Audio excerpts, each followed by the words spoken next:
What are you passionate about? Are you happy? Are you really happy? Do you trust your own instinct? What is your perception of God? Are you the best version of yourself?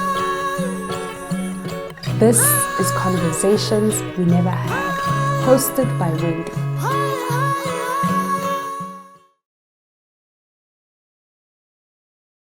Who is Sarah Ntinezo? I've always wanted to ask you that question. Sure. Who am I? I think I'm my mother's daughter. I am a mother. So I think for me, who am I? It depends, Uguti, you know, where you at in life. So if I haven't had a child, perhaps I would answer differently. But now I'd say, you know, my being is, you know, to perhaps give love, to nurture, because as soon as you have a child, you have another human being that you brought into the world. Your whole life changes, and how you see things and how you think of yourself.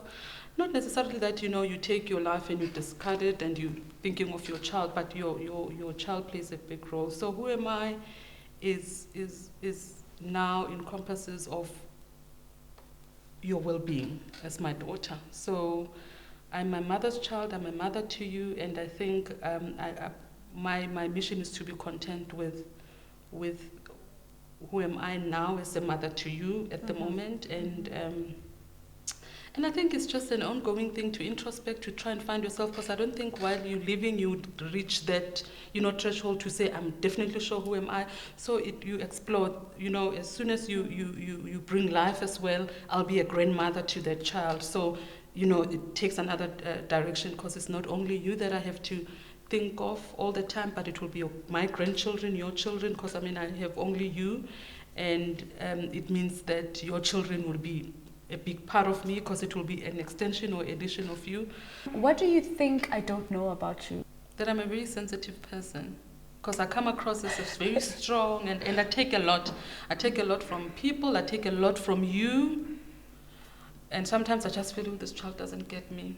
But I think I'm very sensitive. Sensitive, and at times I don't show it, because I have to be strong for you, I have to be strong for a lot of people, you know, like I've said, being a business person, there are things you just have to wear that shade that, you know, you're strong. You know, I got this, I got my family, I got my daughter, I got my employees, I got this, I got that. But sometimes, yeah,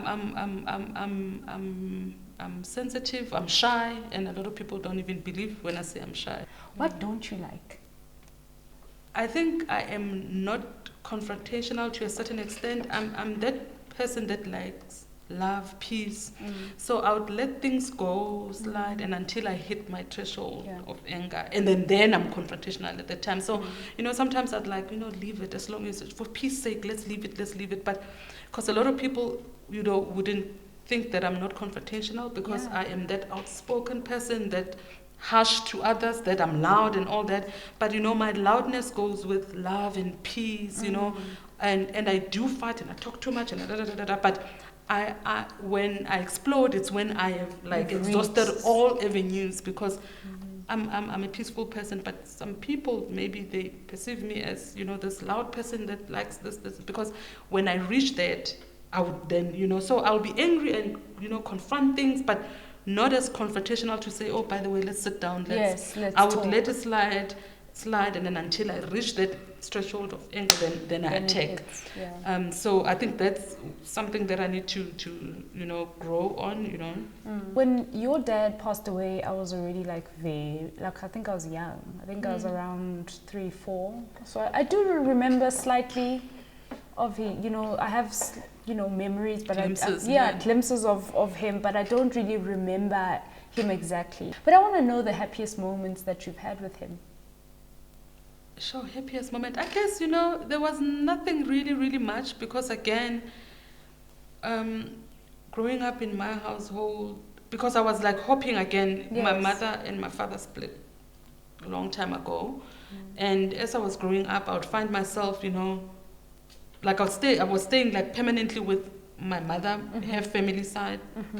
But there were like times where I would visit my father, and there'd be like that excitement, like it's just few days, and then Go back. and then I'll go back to my. But there was a time when you were born. At that time, I was like kind of like staying with him full time, and we had a fight, and he was saying, no, go to your mother, go go home, go in. And I was like arguing with him to say, this is also my home because you're my father. So yeah, there were like those little moments. And again, at that time, I don't know if it will sound like some sort of not an excuse as such, but my upbringing was a bit strange because my parents, okay, from inside like my mother, we didn't have like too much fun things, like to say, I remember we went to Durban because of financial constraints. But from my father's side, it was like you visit there, he just doesn't have the time, he's busy with other women while he's we're staying with my stepmother. So and what's the time? It's when Klambi he comes in and they go get a grocery and that's it. But I never had like times to say, oh, this is like the fun time, except when he throws jokes in the house, like 1 or 2 jokes, you're watching TV, you smile. But there's nothing significant that I would say, by the way, this is what happened. Yeah, and I didn't, like I'm saying, I was hopping between. I never had like time. I stayed with him like the longest time, like 3 years, 2 years. There was just that small. I think it was about 8 months or so. Then he left and he went to Welcome to live with another woman, and I remained with the stepmother. So and then he came back and he passed away. Then he came back, and then so it was like really nothing that I can like pinpoint and say, oh, we had a fun, like some sort of fun time. There were like days when, like I'm saying, you'd pass a joke but there's nothing like I can point like where now we have memories to say, oh, with Uma we did this, or with like I can, I have memories with my mother, we moved, we did this. But also it could be good I blocked a lot of things. Maybe I blocked them, I don't remember, I just choose not to get into, Are you still angry at him though? I don't know. Yes, I don't know. Angry. For me, the word anger, it's because if I choose, so when you're angry at someone, it's when you're trying to fix, or maybe you have because for me, I just felt good. He doesn't deserve my light, whether he was alive or dead, or he doesn't deserve my light. And I chose just to switch off, even when he was still alive. So, was I angry at him? Am I still angry? Yes, perhaps at the time when I was young, I was like, I'm angry. But as you grow up, you're like, you know what? You don't deserve my light. You live your life, and I don't have to hate you. I don't have to do anything. I would love you where you are. Because I can't say I hate him, and I never hated him, and I loved him, and I know that he loved me because, he had other kids, but I know which I was special to him because 1, I'm his photocopy. 2, I was, as much as I'm not a confrontational person, but we would have those little things, and but the day that I'm pissed off, I'll blow up and you tell him, and then I'll tell him where to go off, and he just felt disrespected by me, and out of his kids and me. Now there was like a step brother of mine that passed away as well. But they like always upholded him, like the man. My aunts will never confront him. Even the stepmother, even if she knew Guti, she was with other women, they would never confront him. So I was this person that would confront him and tell him, and we fought. A lot of times we fought, but I know Guti loved me, and I think he had a special space in my heart. It's just that I didn't like how he was doing things, and I'm not angry at him. Even now, I choose to give him the light. But, I don't know. I'm not angry, though. I'm not angry. I don't feel any anger. But I choose not to be in that space of light with him. What makes you uncomfortable? And I think I become very uncomfortable when there's that gap between us. Me too. When there's that... and that gap happens because, you are a woman. There's, other issues with women. Like in every month there's issues. Maybe at my age as well, there's all, But I become a little bit uncomfortable when, there's a gap. When I feel that there's that space. even if you're close, but there's a space between us. So I just feel, you know, because I only have you. I don't know if you only have me, but I only have you. So yeah, I become uncomfortable when there's that space in between, and you know, sometimes I worry how will I feel it, because you know, this is my life. Yeah. You know, when you're one with a person, that's why they always say, you know, you must know when you give birth to a child, they can always choose their own path. But I think as a mother, especially giving birth to a girl child, and also when being the only child that I have, you are my life, you are me. So when there's that little thing, and sometimes I just feel we shouldn't allow these things, we shouldn't allow these people, and when that gap, that little bit of a gap, when I see it widening up, you know, and I'm like, this makes me uncomfortable, because I want to be at peace with you. I want us to be always with light. And when I feel with you, there's that darkness, it's like, you know, it makes me uncomfortable. Me too. I'd like to understand your perception of God. Who do you think God is? For me, God is all that is. He's omnipresent. He doesn't have some sort. For me, it's not some sort of a male figure or a female figure. He's all that he is. That is. He's no form. There's no form. He's God, and he's part of us. He's in us. He's this. He's the ocean. You know, I love being around the ocean, because for me, that's, you know, that's what God is. Because the ocean, you don't see the end. Yeah. It's just, you know, waves, and you know, they go, they come, and you know, so he's everything. Yeah. He's all that is. Yeah. He's us. He's everything. He's in everyone. He's in everything. You know. If you recognize God as everything, yourself, everyone else, you see God in everyone. What is your relationship with God? For me, it's like a relationship with myself. In terms of the access, I think I discarded the whole concept that you need to kneel down and pray or go to church, or I recognize him in everything, in all that I am. So I would say my relationship with God is very intimate, but I don't actually pay attention to say, oh, now, by the way, I need God's time, I need to kneel down. I feel him even when I play gospel time. I just feel him. I feel him all the time, even in small things, even when I'm driving, when I'm, you know, when I give love, when I hold like in children, in everything, I feel him, and my relationship with him, it's like I think I'm so aware, and I'm so aware of my surroundings and in everything that I do, to say, oh, okay, by the way, even with billboard, you know, I'll drive past a billboard and I'm like, oh, okay. Yeah. And when do you feel the most godly? Like, you know. When I express love, when I give love, when I do something for someone, when I buy someone something, when I give, when I do, when I make someone happy, when I, you know, that smile, when I touch someone, I just feel, What is the one quality you consciously chose to take from your mother? Seeing her mother you, and now that you are a mother to me, you sort of consciously said, I'm taking this quality because this might just work for me. Being understanding unconditionally.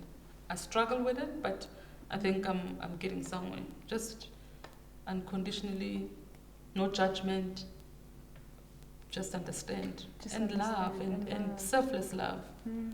So she had a number of qualities that, you know, you certainly said, you know, she was a good mother. So yeah, I'm taking that. But overall, just to share or give unconditional love and no judgment, being just selfless. Yeah, I mean, she was the master of being selfless. My grandmother, you'd give her money right now, and she would just be like, but she'd be like, listen, I'm okay. And she'd always, like, I think she's the one person that would always ask, are you okay first? And when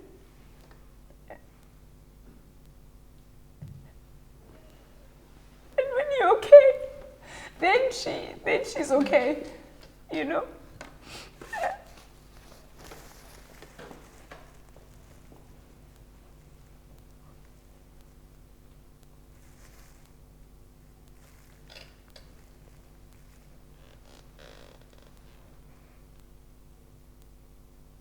Because I feel like it's difficult. These, like, nobody asks.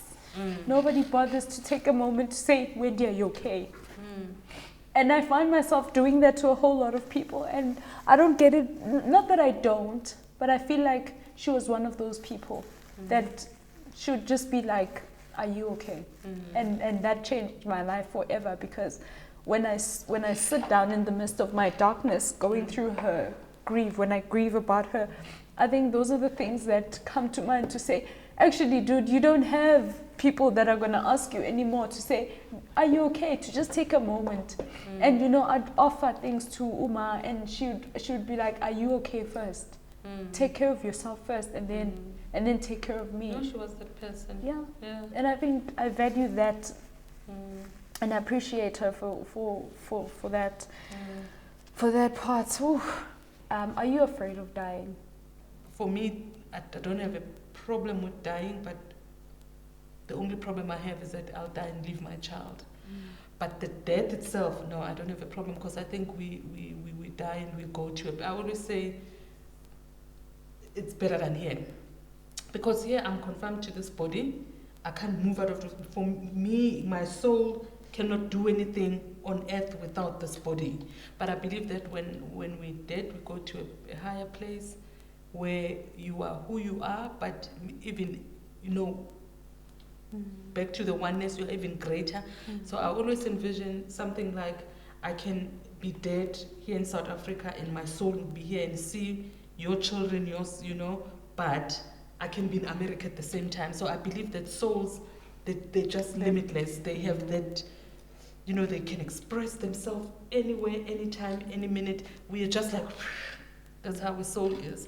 And I believe that, you know, once you die, going back to the oneness, being a soul, you can explore and you can like part of that omnipresent. Yes. So you can be present here and be present everywhere. And I liked what Yala Van Zandt shared when just, I think 2 days after her daughter passed, she shared something with Oprah that she touched on some sort of a conversation that she had with her daughter when she came to visit her. And then she said, oh, do you see your grandfather and your uncle? And then her daughter responded by saying, no, they're in the different realm. And I think that's what I always believed in, to say we pass, we depart, but we go into different realms, and there's no judgment on that realm. It's not that when we are the realm, of course it's different compartments and different levels because of how we conduct our life. I think it would be unfair for a soul that killed, for a soul that really tried to give light and love, because that's what our core being is. It's light and love, and that's what God is. Yeah. But because of we come and for different experiences and what we've gone through, there would be that soul that would be right there because of the deeds that that soul chose. If you were to rank your soul from 1 to 10, where are you? I feel for others, I love others, I love easily, I'm not judgmental, I try to put myself in other people's shoes. I'm not as close to Mother Teresa. I'm not maybe as close to Buddha or Jesus Christ, but I think I'm quite aware. Yeah. I'm aware of my surroundings and I'm aware of what's happening. And I feel saddened when I find, you know, hate, Nje. I come across just hate at glance, because I don't understand. Where I always say, you know, this person has this and this and they're so bitter. You know, so it's difficult to rate yourself, but I think I'm pretty much kind of aware. But obviously, I think when we get scored, it's like, how's your love level? That how's your hate level? That how's your giving level? So it becomes a package. It's a package. But you know, for me to maybe get to a 6 or a 5, it's when I tick a different ticks to say, you know, my love rate is that, my hate rate is that, my anger rate, because it's all made of that, and then you get your score. Yeah. But maybe I will pass on the score itself, but I'll say I think I radiate light, I radiate love, and I do give, and I'm a loving being. So maybe that score would put me into 5, because on other scores I'll be down in terms of anger, in terms of being maybe judgmental to a certain degree, in terms of, because I think it's levels. It's levels. Yeah. What has been your biggest achievement? It doesn't have to be material. It can just be me. Yay! I get to be in a beautiful big achievement. Yeah. That's it. That's beautiful to hear. Thank you, Ma, for being who you are. And I think it's only right that I thank, firstly, your mom for,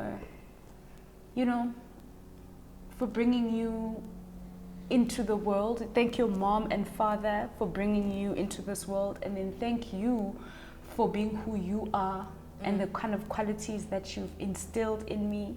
I think I am who I am because of you. And I could never imagine having it another way, and I have so much to say. Like, you've helped me discover me, because some parents, they just bring you up into this world and they feed you and they're interested in you in a way that, contribute to make them shine. But they're not really interested in actually working on your inner. And I think you've done that. And I think that's the most beautiful part of it all. A lot of people always say to me, oh, Wendy, you're the only child, you're so spoiled, you this, you that. And I'm like, if people knew that I don't value material things, yes, we do have a lot of material things, and it's only now that we do have them. But I think a lot of the people see the external. And once you sit down with someone, you actually realize, well, this person has a lot of work to do. And I think for me, I shine in the external, but I shine like this on the external. What people see on the outside is exactly how I am in the inside. That's a good and I thing. think I got it purely from you. I don't just look good and I walk on hills and I'm all this, and then I'm so bitter, and then you sit down with me and then you realize, actually, Wendy has a lot to work on. I think what you see is what's inside, and what you see is what you get, and it's purely because of you. And I'm so glad you really agreed to this. And I think one day we're gonna watch it and we're gonna be grateful that we did this. I didn't want to do it because I didn't know how to answer most of those questions. But you did so well. We live, and those things are internal, but you don't know how to express them. But I get a lot of people. I mean, people that I work with, people that I know, that will say to me, "Oh, you should be. You are proud of your daughter. You should be proud. Are you proud?" And I'm like, yeah, you've done pretty well for at your age, the things that you've achieved, the things that you have done, and just for being who you are, the way you are. I mean, there's a lot of drugs out there, there's a lot of all darkness, but you keep, shining for everyone, for myself, for your cousins, for everyone around you, and you're such a good person to share life with, and I'm glad you chose me. And I'm glad I chose you. Yay! Thank you so much. Can I have some fun? Make us who we are. All the pain, the things that bring us down, the darkness and the light.